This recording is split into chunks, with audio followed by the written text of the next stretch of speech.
Well, I do have some good news. It's wonderful to be able to give some good news, and it's the news that Catherine Birbalsingh, the principal of the Michaela school, has won her battle against Muslim fundamentalists. I shall give you the rest of the story after I've told you that I'm Graniopteryx.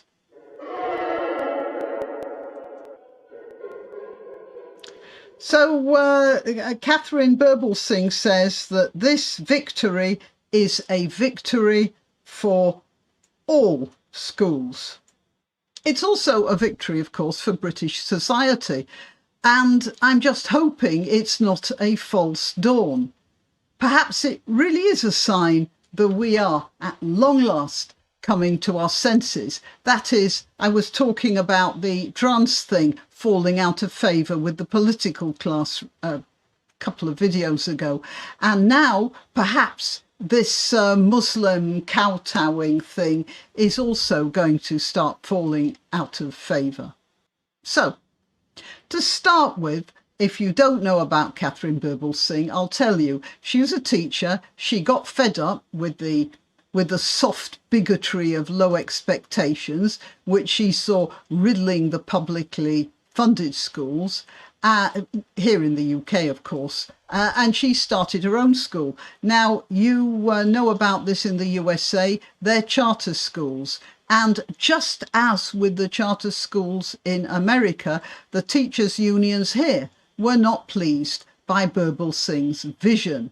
Actually, the teachers' unions were so full of care for the children that they managed, with the help of some similarly caring Labour activism, to stop her proposed community school, which was, I think, around 2012. And she wanted to start it in an underprivileged part of London, in Tooting, to be precise. And they managed to shut it down before it had even got started. And many people would have given up there and then, but not Birbalsingh. She kept on pushing. And finally, she found a place in another underprivileged area and started her school up. And the results, well, I'll play the results on the screen along with this video, either at the side or down there. And she achieved these remarkable results by instituting a code of conduct, which is 8 pages long. I wanted to tell you about it, but it's far too long, so I'm going to leave a link in the description and you can look for yourself. But the pertinent rule that's involved with this case is that the children, once seated in the classroom, except for emergencies, of course, have to stay seated for the entire length of the lesson, on the grounds that the pupils have to concentrate, and they can't do that if their fellows are getting up and down all the time, and knowing kids, any excuse, and they'll get up for any reason to make mischief. And this orderly calm was threatened with disruption when one of the Muslim pupils decided she wanted to leave the classroom periodically to go and pray. Birbalsingh said no.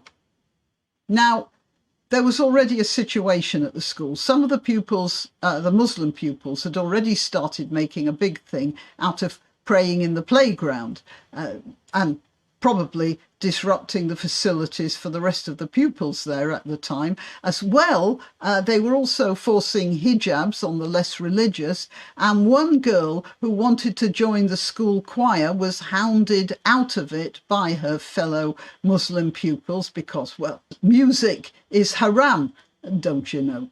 Finally, Birbalsingh said that enough was enough, and she slapped a complete ban on all prayers anywhere in the school.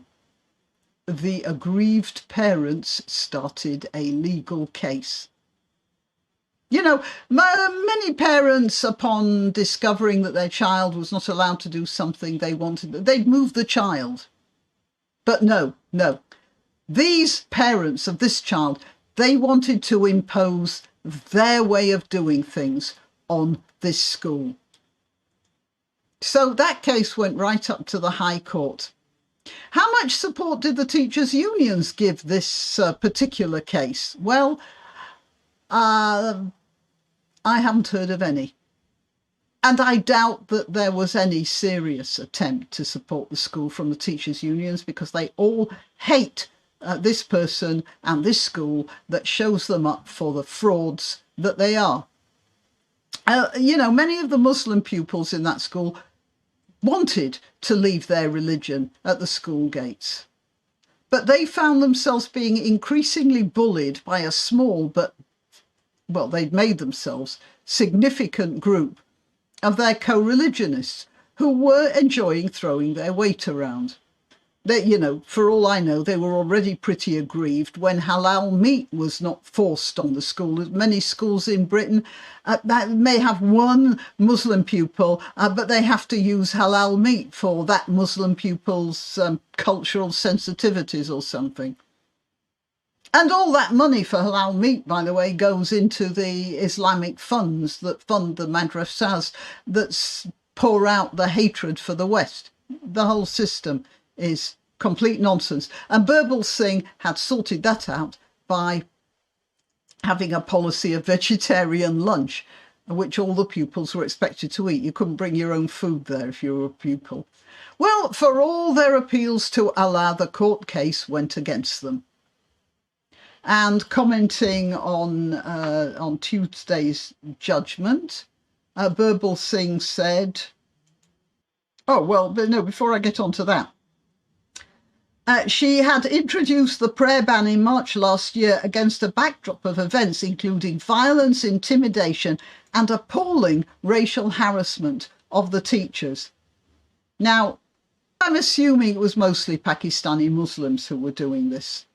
A school should be free to do what is right for the pupils it serves. The court's decision is therefore a victory for all schools. Schools should not be forced by one child and her mother to change its approach simply because they decided they don't like something at that school.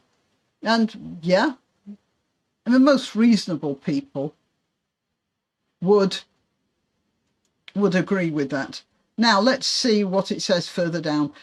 And yeah, there's also the knowledge that the pupil could perform make-up prayers when she got home. So there was no real problem there.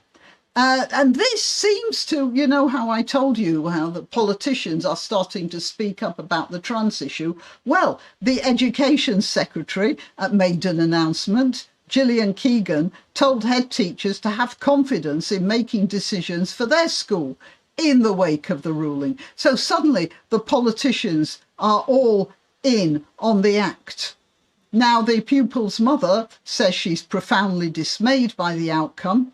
And in a comment issued by the law firm Simpson Miller, she said, "The case was rooted in the understanding that prayer isn't just a desirable act for us, it's an essential element that shapes our lives as Muslims. In our faith, prayer holds undeniable importance, guiding us through each challenge with strength and faith." And my suggestion is, if she needs to overcome a challenge with strength and faith, she should use that strength and faith to find another school that's more to her liking. She's allowed to do that, you know. Yeah, Gillian Keegan again, jumping back onto the bandwagon. I've always been clear that head teachers are best to make decisions for the school. And Michaela's an outstanding school, and I hope this judgment gives all school leaders the confidence to make the right decisions for their pupils. Yeah, the mother said something here about religious minorities. Oh, yeah. She alleged that the school's stance on prayer, which is one of the 5 pillars of Islam, was the kind of discrimination which makes religious minorities feel alienated from society. Well, religious minorities may feel alienated from society, but only insofar as they want to feel alienated. When in school, they are there to learn skills that will make them successful in the wider world. If they're not interested in that, they shouldn't be there. And that's what I have to say about it. That's what Ms. Birbalsingh says. And so should all of us, with the exception probably of a lot of teachers' unions, because they care so much about the children, don't they? Okay, till next time. Why not treat yourself or a favoured relative or friend to these magnificent examples of merch? The mugs and t-shirts come in the Graniopteryx design or Grambo with a firearm or the more deadly knitting needles. Go to www.graniopteryx.com and whatever platform you're watching this on, please click like, subscribe and share, share, share.